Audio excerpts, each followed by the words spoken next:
పక్కింటి అమ్మాయి నాకు లైన్ వేస్తుంది. ఆ అమ్మాయి తల్లి కూడా నన్నే చూస్తున్నది. నేను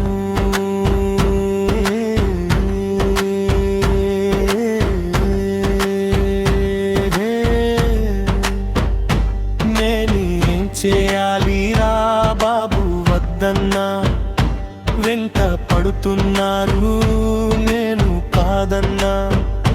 కళ్ళతో గుజ్జు చేస్తున్నారు నా పక్కింటి అమ్మాయి, నాకు లైన్ వేస్తుంది ఆ అమ్మాయి. తల్లి కూడా చూస్తుంది. ఇది మంచిని కోవాలా లేదా కర్మనుకోవాలా?